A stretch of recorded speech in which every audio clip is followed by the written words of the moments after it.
아나운서가 소개하고 아지가 분석하는 아이템. 와 안녕하세요. 지금 최근에 음. 약간 반도체 시장에 조금 우울한 기운이 들리고 있는데 네. 오늘 한번 잘 훑어볼게요. 네. 일단 글로벌 이슈부터 좀 짚어주시죠. 일단 이제 글로벌 일단 트럼프 왜 이럴까요?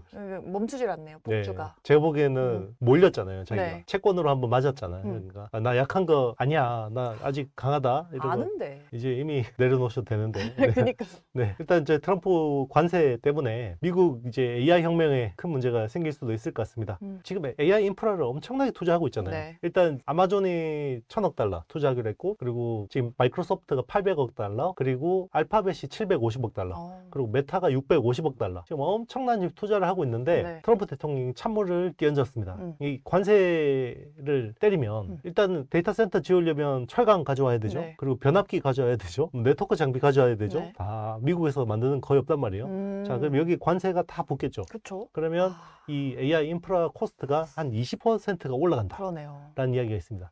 여기서 중요한 거는 엔비디아 GPU의 가격 인상은 포함이 안 됐습니다. 그럼 그것까지 포함하면 네. 그러면 이제 만약에 이대로 간다 그러면 네. 미국 빅테크들의 AI 투자가 지연되거나 네. 취소되거나 하고, 그러면 이제 중국이 이 AI 경쟁에서 더 치고 나갈 수 있는 자해 행위를 하고 있습니다. 네. 자해 행위를. 자, 이걸 이제 지금 실리콘밸리의 기술 리더들이 이 불만이 굉장히 많을 것 같은데 네. 뭐 어떻게 할지 좀 잘 지켜봐야 될 것 같고요.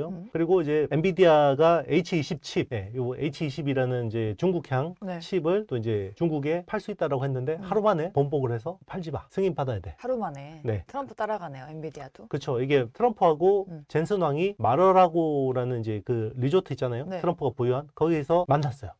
그리고 H20에 대한 추가 제재가 없을 거다라고 엔비디아가 발표했어요. 그래, 와, 잘했구나. 트럼프가 오케이 했구나. 그리고 대신에 엔비디아가 향후 4년 동안 5천억 달러를 투자하겠다, 미국에다가. 아, 그래, 저걸 가지고 딜을 했구나라고 했는데 하루 만에 트럼프가 H20 칩 팔지 마. 뒤통수에다가 그냥 딱. 뭐 하루 이틀인가. 그렇죠. 사람들이 이제 놀라지도 않아. 네. 네, 그런 영향이 있었고요. 그리고 이제 관세 전쟁으로 인해서 이 반도체 장비에서 제일 중요한 장비가 노광 장비죠. 네. 네, 요즘엔 특히나 EUV, 극자외선 장비가 중요한데, 요 독점 생산하는 ASML의 수주 실적이 거의 바닥 수준. 네. 중요한데 왜 실적이 안 나왔을까요? 일단 EUV 장비를 누가 사냐 생각을 해보면요, 절반을 TSMC가 사요. 네. 그리고 25%를 삼성전자가 사요. 그리고 나머지 25%를 인텔, 그리고 마이크론, SK 하이닉스 같은 업체들이 사는데, 원래 TSMC는 본토에다가 이렇게 막 투자 계획을 해놨을 거 아니에요. 네. 근데 갑자기 미국에다가 1,000억 달러를 투자해야 되는 상황이 생겼죠. 그럼 어떻게 해요? 본토에 투자할지 미국 갈지 애매하죠. 네. 근데 지금 미국에 투자해준다고 했다가 또 뭐 이거 트럼프가 뭐 바로 있다가 또 번복해버리고 이러니까 불확실한 거죠. 그러니까 일단은 홀드 이렇게 돼 있는 상태라고 볼 수 있겠습니다. 아, 글로벌 시장도 녹록지 않네요. 네. 그럼 국내 그렇죠. 시장 반도체 뉴스는 좀 네. 긍정적인 게 있었나요? 네, 긍정적인 것 같습니다. 네. 일단 조기 대선 모드잖아요. 네. 네, 대선 모드인데 일단 지금 지지율이 가장 높은 이재명 후보가 100조 원의 재정을 투입해서 네. AI 인프라 쪽에 투자를 하겠다라고 이야기를 해서 이제 관련주, 그리고 이제 첫 행보가 필요여사 AI를 방문하는 네네. 행사였잖아요. 네. 그래서 필요여사 AI는 이제 NPU를 설계하는 회사인데, 그리고 이제 그 전에 또 이재용 회장을 만났죠.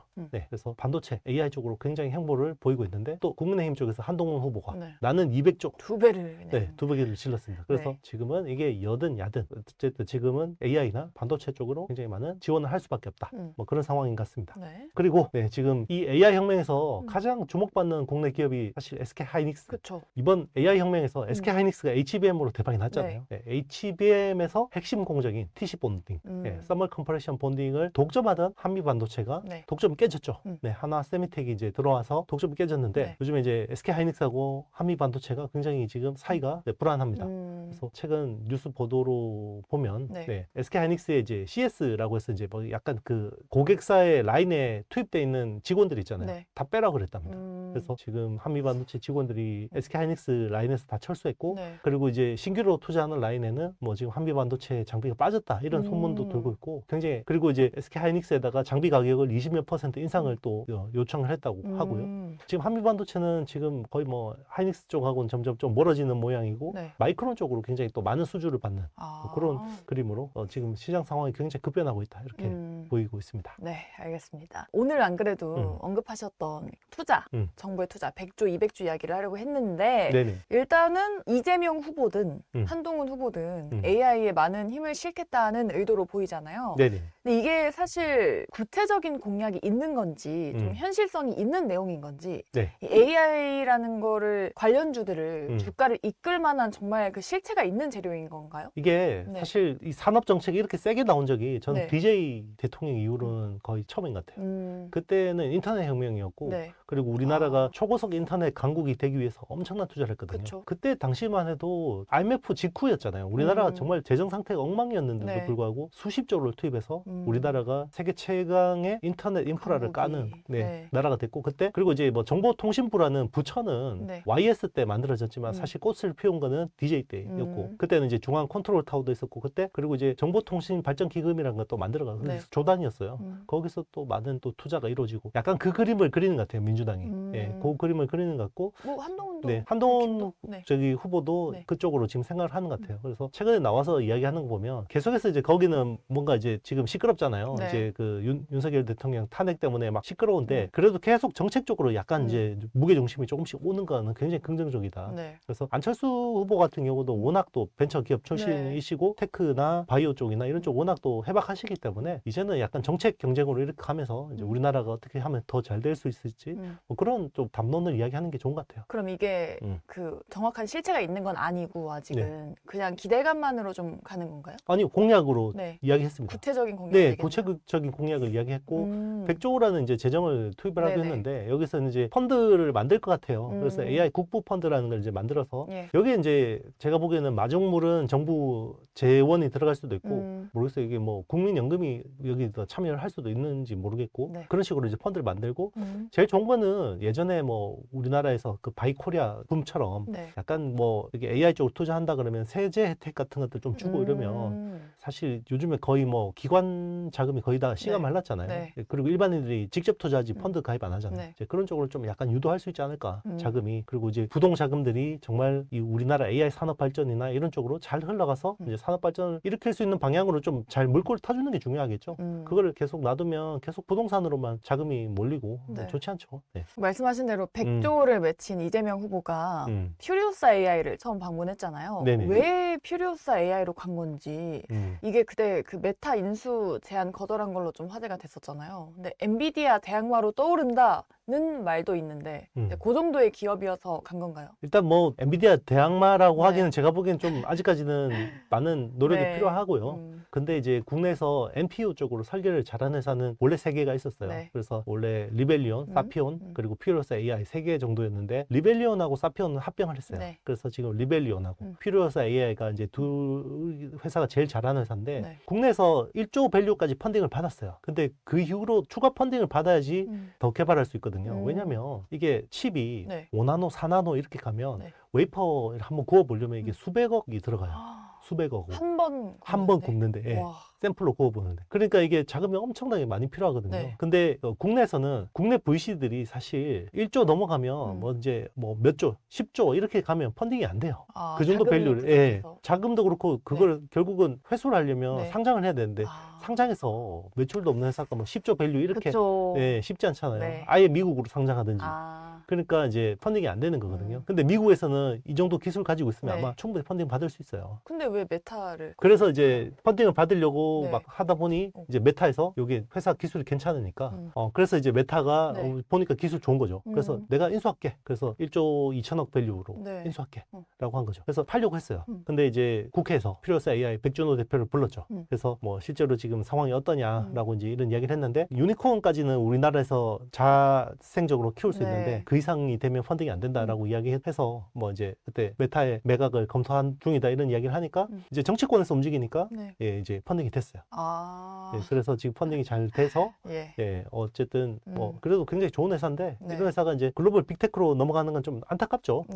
회사 입장에서 사실 메타 인수되는 게 더 나을 수도 있어요. 그렇죠. 근데 그래도 넘어가지 않았네요. 네, 그렇죠. 다행이라고 볼 수 다행이죠. 있을까요? 그러니까 그 전까지는 사실 정치권에서 AI나 뭐 이런 쪽에 관심이 없었잖아요. 그러니까요. 근데 이제 다행히 이제 이론적으로 관심이 오면서 이제 그 펀딩이 됐고, 네, 굉장히 긍정적이죠. 그래서 일단 우리나라가 필요한 거는 지금 AI 인프라 쪽이 거의 투자가 안 돼 있단 말이에요. 그래서 적어도 GPU 10만 장 정도는 있어야지 LLM이라고 하는 라지 랭귀지 모델을 제대로 만들어 볼 수 있는데, 그거를 이제 정부 차원에서, 왜냐면 이게 진짜 수십조 원이 필요한 상황이거든요. 그러니까 우리는 100조 원 그러면 엄청나게 큰 금액이잖아요. 되게 큰 금액이죠. 되게 큰 금액이죠. 우리나라에서 정말 들어볼 수 없는 금액인데, 근데 그 구글 알파벳의 연간 캐펙스가 750억 달러거든요. 네, 그 얼마인가요? 100조 원이요.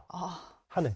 한 기업에 한 해. 네. 그러니까 이제 지금 AI라는 게 사실 정부 차원에서 우리 기업이 뭐 이게 할 수 없어요. 개별 기업이. 그러니까 이제 그러면 제가 안 하고 그냥 우리가 AI 쪽에 종속이 될 거냐, 아니면 마지막으로 한번 뭔가 해볼 거냐. 마지막으로 해보자. 네, 지금 그쪽으로 지금 정치권이 움직이는 것 같아요. 그래서 여든 야든 다 그쪽으로 이야기가 나오는 것 같아요. 그러면은 엔비디아랑 어쨌든 큰 차이가 나더라도 향후에 보면은 좀 우리 한국의 자존심이 될 만한 기업인지, 퓨리오사 AI 성과는 지금 어느 정도예요? 일단 그 굉장히 전성비가 좋아요.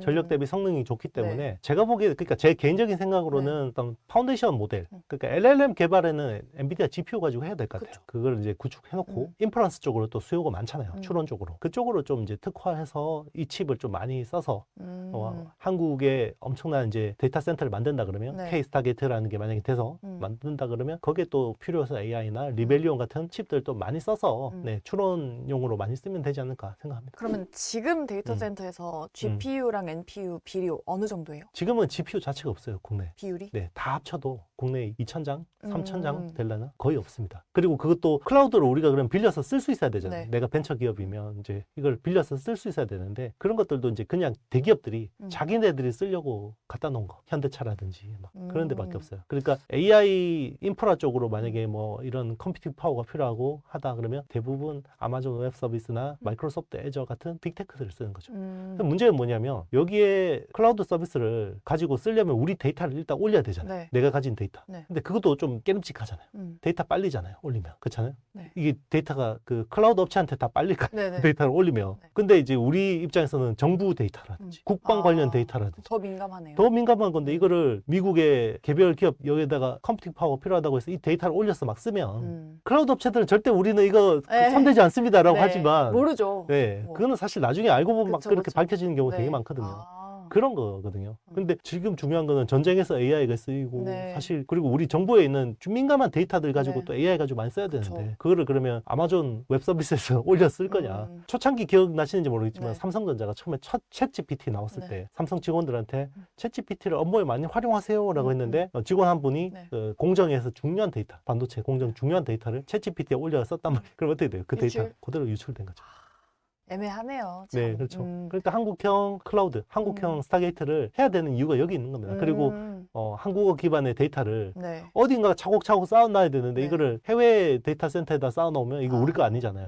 뭐 AI에 있는 이득도 이득이지만 그 안보 문제가 참 중요하네요. 그렇죠. 그러면은 그 추론도 말씀하셨는데 NPU. 그럼 AI 추론에 특화된 NPU가 좀 더 커질까요? 그 시장이? 그렇죠. 시장은 뭐 지금 Q는 추론 쪽이 훨씬 더 빠르게 커지고 있습니다. GPU보다는 뭐 GPU도 여전히 성장하고 있지만 속도로 보면 추론 쪽이 훨씬 더 커지고 있고, 최근에 뭐 나오는 O1, O3, O4 뭐 이런 거 나오고, 그리고 딥시크도 V3라는 거는 결국 LLM 모델인데 이걸 또 증류해서 만든 추론 모델이 R1이잖아요. 그런 식으로 이제 추론 쪽의 고도화, 추론의 고도화 이런 쪽으로 수요가 많죠. 그럼 만약에 이제 지원만 잘 된다면은 퓨리오사 NPU를 좀 우리가 다양한 데서 더 많이 보게 될까요?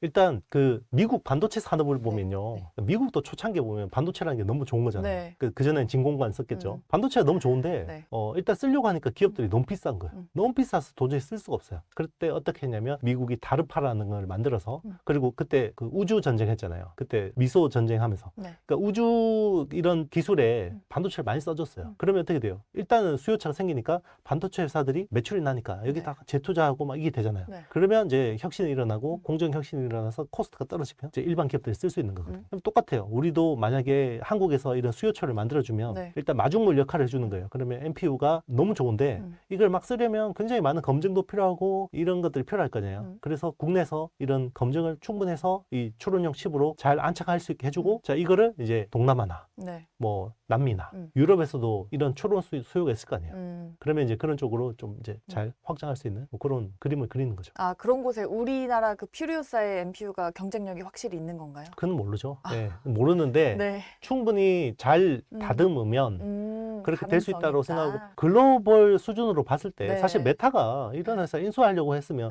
그 검증 안 하고 했겠어요. 그러니까 그쵸. 글로벌 수준의 기술은 있는데 기술이 또 이게 상용화되는 건 또 다른 이야기거든요. 그러니까 만약에 상용화가 된다 그러면 지금 전 세계에서 미국에 대해서 반감을 가진 국가들이 많잖아요. 예, 지금 트럼프의 저런 전행이나 그리고 이제 미국 그 빅테크들의 약간 디지털 식민지라고 생각하는 나라들 많죠. 특히 유럽 같은데. 그런 쪽에서는 자기네들도 소버린 AI 개발하고 싶은데 그러면 그런 쪽의 기술이나 노하우나 칩이나 이런 것들을 우리한테 사갈 수도 있죠. 네. 근데 엔비디아는 또 가만히 있지 않을 거 아니에요. 그렇죠. 근데 엔비디아는 비싸죠. 그리고 항상 공급이 부족하죠. 그래서 특화된 시장이 있습니다. 전 세계가 그 미국의 팝이 장악했지만 거기서 틈새 시장에서 K-팝이 자리 잡은 것처럼. 맞아요. 네, 우리 K 반도체가 또 맞습니다. 그러니까 우리가 전체 매스 시장에서 뭐 이거는 안 될 것 같은데 굉장히 특화된 시장들이 있거든요. 그쪽에서는 퓨리오사 AI나 리벨리온 같은 회사가 충분히 기회가 있습니다. K-팝 적절한 비유였네요. 그러면은 이렇게 전 세계적으로 좀 반미, 반 엔비디아 약간 그런 움직임 속에서 퓨리오사 AI 같은 NPU 기업이 또 있을까? 좀 경쟁자가 될 만한? 일단 NPU 설계 잘하는 건 브로드컴, 마벨 테크놀로지 뭐 그런 다 회사. 미국 쪽이네요. 그렇죠. 그리고 이제 뭐 대만의 미디어텍. 근데 미디어텍은 뭐 일부의 그 설계만 담당하고 있는 거고 많지 않습니다. 그럼 미국이 아닌 기업 중에서는 딱히 없네요. 글로벌리 왜냐면 일단 AI 가속기라는 것 자체가 무슨 4나노, 5나노, 3나노 수준의 선단 공정이 필요하잖아요. 이 정도의 칩을 설계하고 웨이퍼를 구워보려면 돈이 없으면 안 돼요. 그래서 이거는 정말 엄청난 치열한 시장이고 중국은 대신에 설계는 잘하고 돈은 많은데 파운드리를 못하죠. TSMC를 막아버리고 그리고 이제 삼성 파운드리도 이게 제한이 있잖아요.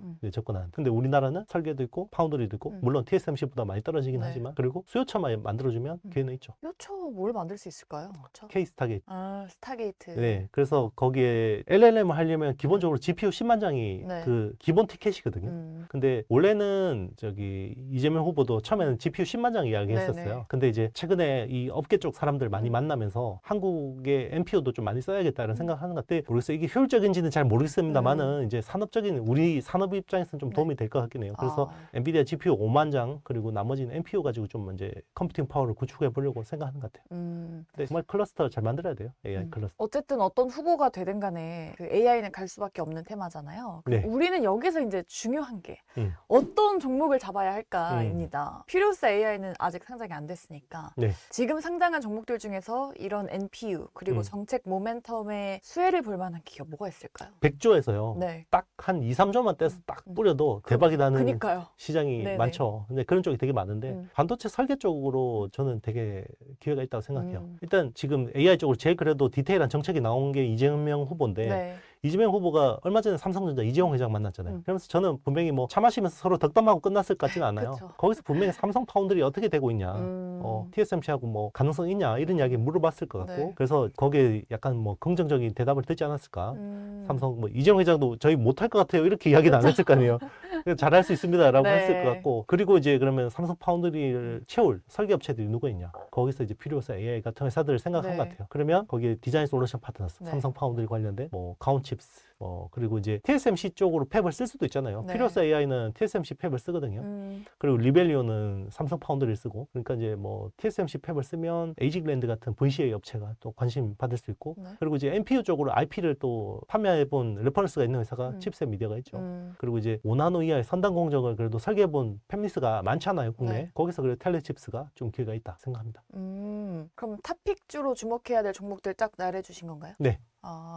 그러면은 지금 이제 조기 대선 테마로 떠오른 AI 종목들 지금 주목해도 늦지 않았다? 아니면 좀 늦었다? 이제 시작이죠. 이제 이제 시작이고 그리고 일단 뭐 지금 정책이 제일 디테일한 사람 중심으로 이야기를 하면 일단 이재명 후보 쪽이 제일 디테일해요. 한 8개, 9개에 대해서 AI 정책이 일단 공개가 됐거든요. 그래서 한국형 스타게이트는 할 것 같아요. 그러면 여기에 들어가는 그 NPU나 GPU 뭐 그리고 데이터 센터 쪽이 되면 뭐 KINX 같은 회사는 IDC 쪽으로 레퍼런스가 있기 때문에 기회가 있고 그리고 서진 사진 시스템 같은 회사는 ESS 쪽으로 이제 레퍼런스가 있으니까 수혜를 볼 수 있겠죠. 그리고 또 하나 중요한 게 컴퓨팅 파워하고 동시에 이제 데이터 하잖아요. 중국이 컴퓨팅 파워가 제한적인데 AI 실력이 좋아진 거는 결국 데이터의 양질의 데이터를 가지고 있다라는 건데, 데이터가 우리나라에도 양질의 데이터가 많거든요. 근데 문제는 공무원들이 관리하니까 다 폐쇄적으로 이거 뭐 어디 갖다 못 쓰게 혹시나 문제 생길까 봐 그런 게 많은데, 이제 데이터를 다 모아가지고 이거를 비식별화해서 비정형화해서 이제 쓸 수 있게 한다 그러면 약간 한글과 컴퓨터 같은 회사들, 그리고 이제 ERP 쪽에서는 더존 비존 뭐 이런 회사들도 좀, 소프트웨어 업체들도 좀 수혜가 있지 않을까. 그리고 LLM을 그래도 국내에서 해본 회사는 네이버, 그리고 이제 LG CNS가 이제 엑사원이라는 게 있죠.